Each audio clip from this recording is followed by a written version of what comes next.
Red Tide in Florida by John Daly and Janelle Kerrigan. So what is happening? An unusually persistent, harmful algal bloom, or red tide, is currently affecting portions of the coast of Florida. It has persisted on the southwest coast since October 2017 and more recently spread to the panhandle in the east coast of Florida.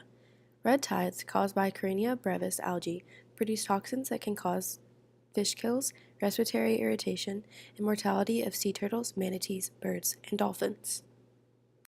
How long does it last? Scientists do not know exactly how long red tide lasts due to the fact it has varied in past years.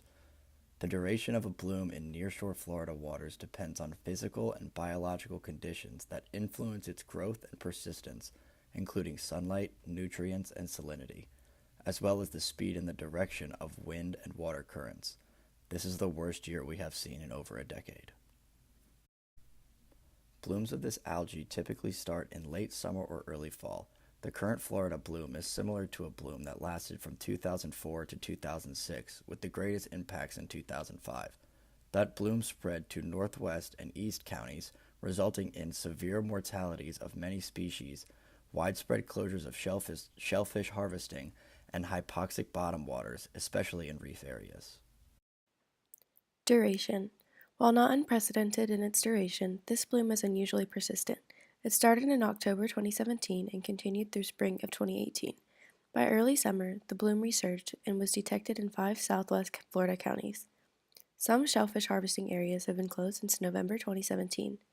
In September, following Tropical Storm Gordon, it spread to the Florida Panhandle. At the beginning of October 2018, it has been observed along the east coast of Florida. Size.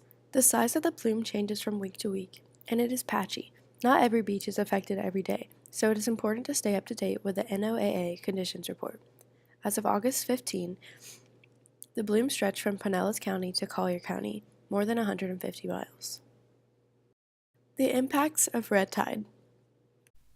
Red tide can be found in bays and estuaries, but not saltwater basins. It is caused by toxins released when an organism dies. The algae bloom kills these organisms, and the toxins from the dead organism make it worse, which is why there is no simple way to stop it. You are now listening to a personal testimony of the effects of red tide. I went to Bonita Beach shortly after moving to Southwest Florida. I had heard about red tide and been warned that the area was experiencing it. I was told the symptoms are only felt by some of the population. Within minutes of getting out of our car, my girlfriend and I were coughing. As we set up on the beach, dead fish lined the shore. After 10 to 15 minutes, our heads were pounding and our throats were very scratchy.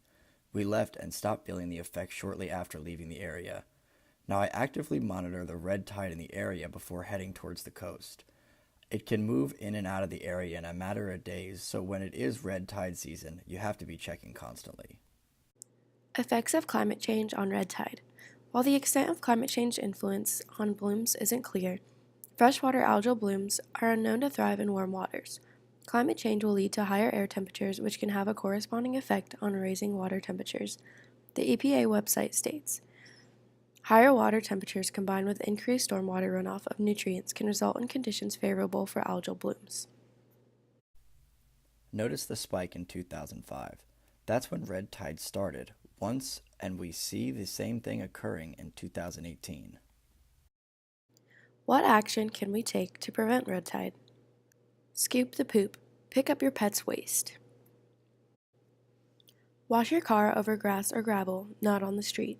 An even better option would be to take your car to a commercial car wash, which collects the wastewater to keep additional runoff from entering storm drains and local waterways. Make your yard more ocean-friendly. Quit using chemical fertilizers and pesticides. Apply mulch and compost to build healthy living soil. Plant native and climate-appropriate plants. Direct rain gutters and downspouts into your landscaping to slow down and sponge up rain. Hold your politicians accountable. Florida legislature can make a difference by funding the Florida Healthy Beaches program to test recreational beaches for bacterial indicators of impaired water. Contact your state senator and representative and ask for full funding for the Florida Healthy Beaches program. Setting up and enforcing strong water quality standards and regulations. helping local communities transition away from septic systems to sewers, and provide funding to local municipalities to inspect and maintain their sewage infrastructure.